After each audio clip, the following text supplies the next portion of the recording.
Thayyib ikhwati fillah rahimakumullah. Kita tadi telah mendengar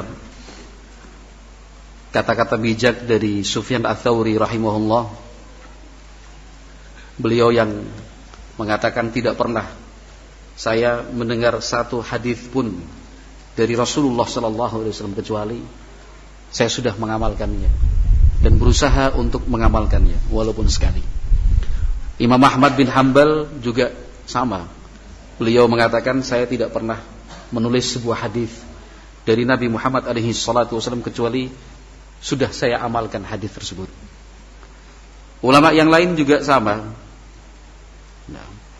Amr bin Qais rahimahullahu taala diriwayatkan oleh Imam Ahmad rahimahullah dalam kitab Az-Zuhud. Beliau juga mengatakan idza sami'ta syai'an minal khairi fa'mal bihi takun min ahlihi walau marratan wahidah. Kata Amr bin Qais rahimahullah, kalau engkau mendengar satu kebaikan, lakukan, kerjakan. Engkau termasuk orang yang melaksanakan kebaikan tersebut. Walau marratan wahidah, meskipun sekali. Ya. Artinya di sini meskipun sekali itu bukan ya udahlah sekali kemudian enggak dilakukan lagi, enggak. Tapi tetap amalkan meskipun sekali. Athar-athar seperti ini atau riwayat-riwayat yang demikian itu bukan untuk kita jadikan alasan wis tahu lah, wis pernah sekali biyen dulu. Ulama juga bilang meskipun sekali amalkan. Bukan. Maksudnya lakukan, kerjakan, jaga, istiqomah walaupun sekali. Ibrahim bin Ishaq Al-Harbi rahimahullah dalam Syiar A'lamin Nubala jilid 13 halaman 358 beliau mengatakan yanbaghi lirrajuli idza sami'a syai'an min adabi Rasulillah sallallahu alaihi wasallam an yatamassaka bih. Kata beliau rahimahullah, sudah sepatutnya seseorang itu kalau mendengar keterangan tentang adab dan akhlak Rasulullah sallallahu alaihi wasallam an yatamassaka bih, dia pegang, dia amalkan. Gitu. Sehingga apa yang kita peroleh di majelis-majelis ilmu itu tujuannya untuk diamalkan. Setelah diamalkan, Allah akan memberikan kemudahan memiliki sikap istiqomah sampai akhir hayat nanti. Nah, bukan cuma untuk dinikmati aja, bukan kita bukan. Nah, Al-Imam Ad-Darimi rahimahullah, beliau mengatakan sami'tu kalimatan min Ali ibn al-Madini a'jabatni. Al-Imam Ad-Darimi mengatakan saya pernah mendengar kata-kata yang diucapkan oleh Ali al-Madini dan kata-kata itu sungguh membuat saya terkesan sekali. Saya senang, takjub dan kagum dengan kata-kata tersebut.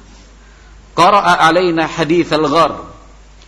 Ali al-Madini itu pernah menyampaikan untuk kami hadis Nabi sallallahu alaihi wasallam tentang gua. Yang dimaksud gua di sini adalah 3 orang dari Bani Israel, ya, yang melakukan perjalanan kemudian hujan, masuk ke dalam gua, kemudian jatuh batu menggelinding dari atas menutup pintu gua itu, enggak bisa keluar. Hadis yang masyhur dan ma'ruf di kalangan kaum muslimin alhamdulillah. Nah, cerita itu kan panjang. Kemudian masing-masing berdoa, bertawassul dengan amal saleh yang dia lakukan, yang dia kerjakan sebelumnya. Nah, kemudian batu itu bergeser sedikit, bergeser lagi, bisa keluar dari gua. Kata Ali al-Madini setelah menyebutkan hadis itu, innama nukilat ilaina hadhihi al-ahaditsu linasta'milaha la linata'ajjaba minha.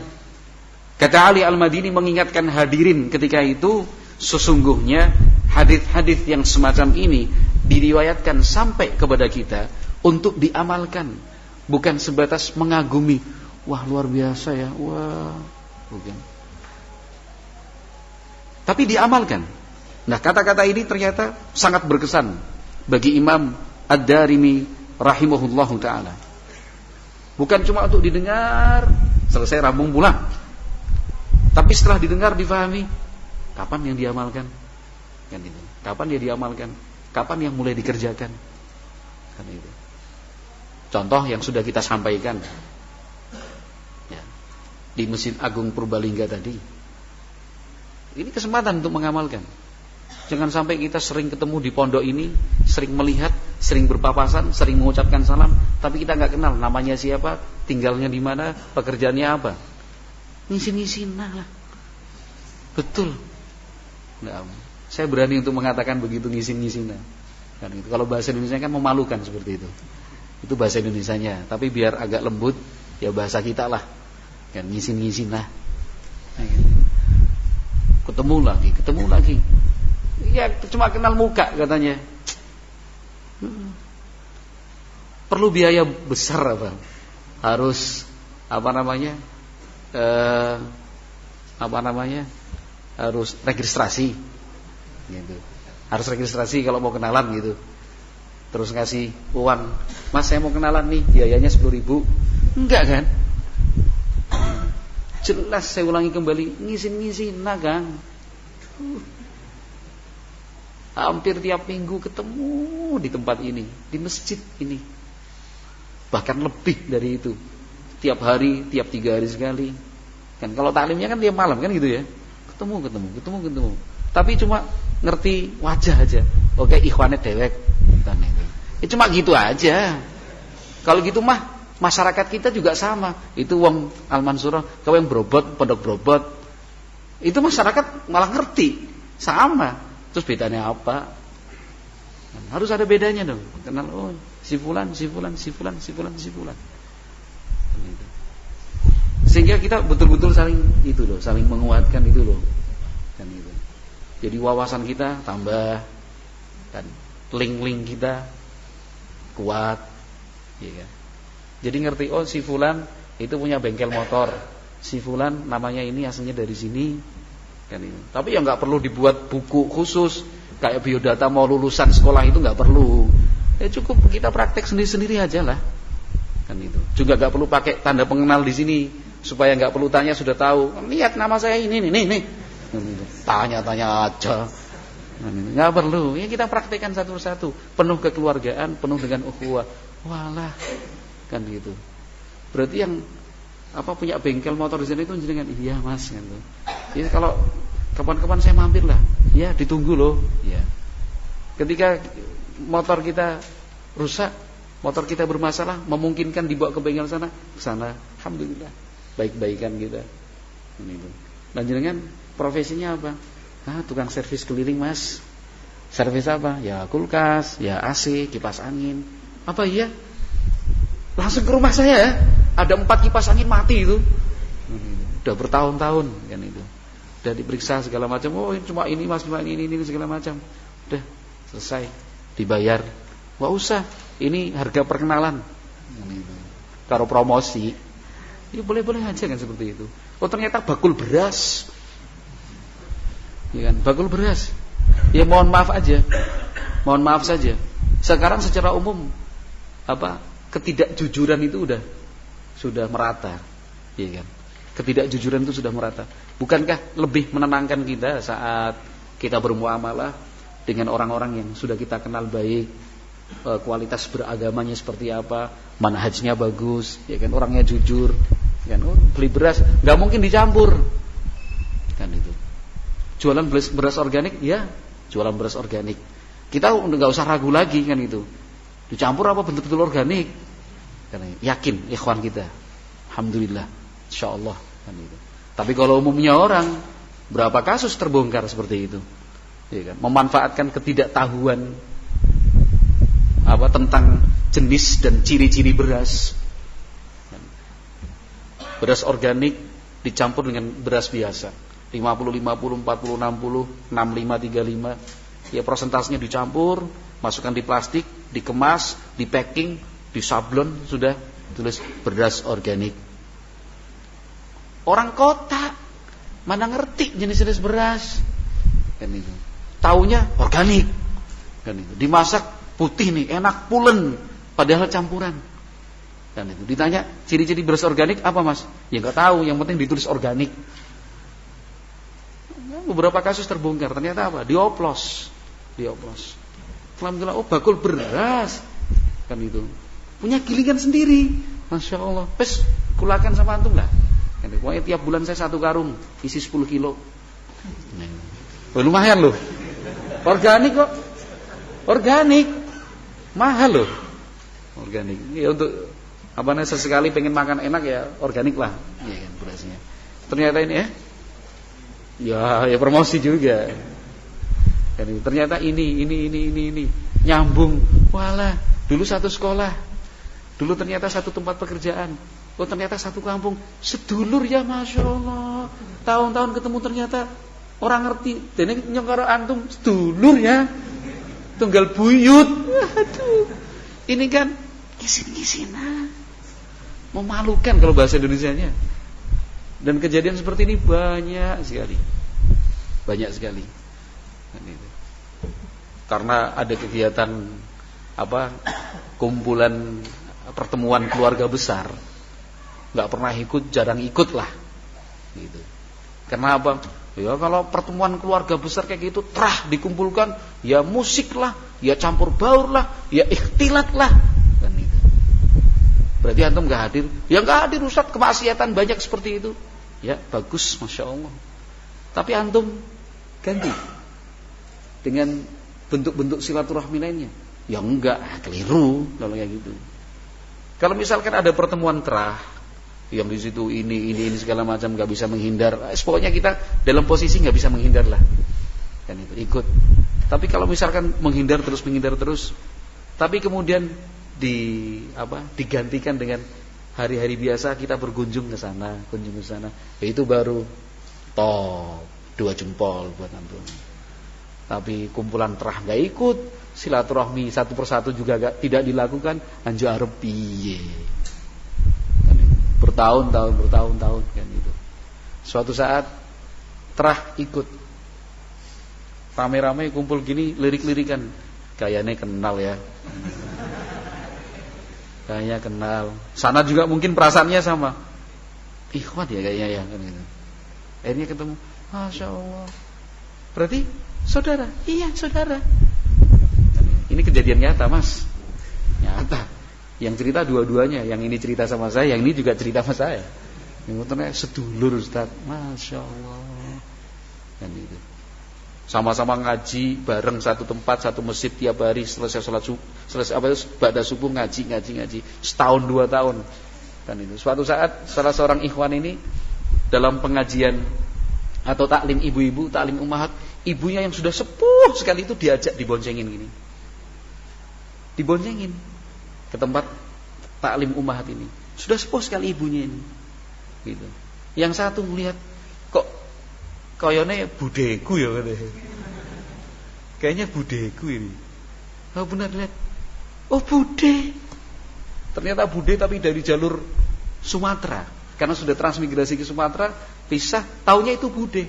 Putrane yang tiap hari ketemu, tiap hari ngaji, orang ngerti ternyata masih sepupu. Ya Allah, yang satu namanya Pak Denarto, yang satu namanya Mas Danis. Itu nyata kalau cerita itu. Walah sedulur itu ternyata. 2 tahun kumpul bareng orang ngerti yang sedulur dewek seperti ini. Kan ngisin-ngisin. Nah, itu memalukan. Jangan sampai terulang lah. Jangan sampai kenalan. Oh, Masya Allah. Ternyata panjenengan itu putrane kepala sekolah saya dulu. Kan itu. Sekarang Bapak di mana? Masih sehat? Masih. Insyaallah salam ya. Kapan-kapan saya tak silaturahmi ke tempatnya panjenengan. Wong itu bapak panjenengan itu kepala sekolah saya waktu SMA. Nyambung. Kan begitu. Kan itu. Oh, ternyata tetangga. Kalau ketemu salam ya. Begini. Dakwah. Bukan cuma ora kenal karo sebelah. Kalau saya yang setahun sekali di sini ya wajar lah kalau nggak kenal semua. Panjenengan kan itu. Hampir tiap hari ketemu, hampir tiap hari berpapasan. Ya, itu diamalkan kan? Diamalkan nggak? Diamalkan. Itu kalau diamalkan semua secara menyeluruh luar biasa. Gitu. Insyaallah. Semoga Allah berkahi. Abu Uthman Al-Hayri rahimahullahu taala juga masih dalam Syiar A'lamin Nubala diceritakan annahu kana yasma'u min Abi Ja'far bin Hamdan. Abu Uthman Al-Hayri itu belajar kepada Abu Ja'far bin Hamdan. Apa yang dipelajari? Yang dipelajari adalah hadis-hadis Nabi Muhammad sallallahu alaihi wasallam. Hadis-hadis Nabi dipelajari. Fakana idza balagha sittatan lam yasta'milha waqafa indaha hatta yasta'milaha. Kalau sudah dapat 6 hadis dipelajari dan ditulis, diamalkan. Kalau belum sempat diamalkan, beliau tidak melanjutkan belajarnya. Tunggu dulu, pokoknya tiap 6 hadis amalkan, 6 hadis amalkan. Belum diamalkan, berhenti. Nah, harus diamalkan dulu sebelum tambah hadis lagi. Dari gurunya Abu Ja'far bin Hamdan rahimahullah. Ini. Nah, ketika mengamalkan ilmu yang sudah kita dapatkan itu betul-betul bisa dimaksimalkan, menjadi sebab Allah berikan istiqomah. Kuat, kokoh. Nah, walaupun berat, walaupun susah, anginnya kencang, badai lagi, gelap gulita, tetap jalan. Karena Allah yang berikan terang benderang cahaya untuknya. Nah, ikhwati fillah rahimani wa rahimakumullah. Tentunya mereka yang benar-benar istiqomah di atas kebenaran akan mendapatkan kebahagiaan, itu pasti. Bahkan Syekhul Islam Ibnu Taimiyah rahimahullah menjelaskan bahwa karamah yang terbesar itu adalah istiqomah. Allah Subhanahu wa taala berfirman dalam Al-Qur'an, "Innal ladzina qalu rabbunallah tsumma istaqamu tatanazzalu 'alaihimul malaikatu alla takhafu wa la tahzanu wa abshiru bil jannati allati kuntum tu'adun nahnu awliya'ukum fil hayatid dunya wa yawma yaqumul ashhad." Ayat ini selalu menjadi pegangan untuk mereka yang ingin istiqamah di jalan Allah Subhanahu wa taala. Allah Subhanahu wa taala menjelaskan dalam ayat ini, "Innal ladzina qalu rabbunallah." Sesungguhnya mereka-mereka yang mengatakan Allah adalah Tuhan kami. Rabbku Allah Subhanahu wa taala. Dengan segala konsekuensinya, bukan cuma berbicara, tapi dengan segala konsekuensinya. Tatanazzalu alaihimul malaikah. Malaikat itu akan turun. Banyak yang menafsirkan ayat ini terkait ketika orang itu akan meninggal dunia. Tapi yang jelas ini janji dari Allah Subhanahu wa taala. Kapan malaikat itu turun? Yang ingin kita tekankan di sini adalah apa yang dijanjikan Allah Subhanahu wa taala. Tatanazzalu alaihimul malaikah, malaikat itu akan turun menyampaikan, "Allah takhafu." Jangan takut. Jangan takut untuk menghadapi apa yang akan datang. Wala tahzanu, jangan bersedih dengan apa yang sudah berlalu. Wa abshiru bil jannati allati kuntum tu'adun. Bersenang-senanglah dengan kabar gembira untukmu, yaitu surga yang telah dijanjikan.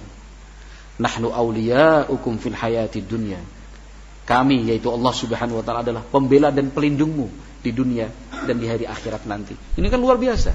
Buah indah dari istiqomah. Nah, buah indah dari istiqomah.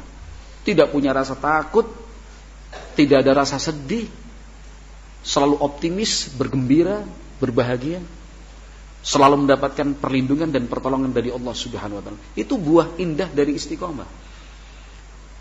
Seorang hamba yang istiqomah akan ditolong, dibantu oleh Allah Subhanahu wa taala. Kembali kepada cerita-cerita dan kisah-kisah pada poin yang pertama tadi. Itu kan bukti buah indah dari istiqomah. Keajaiban Allah perlihatkan. Bayi yang masih digendong, masih kecil, bisa berbicara. Keajaiban yang luar biasa.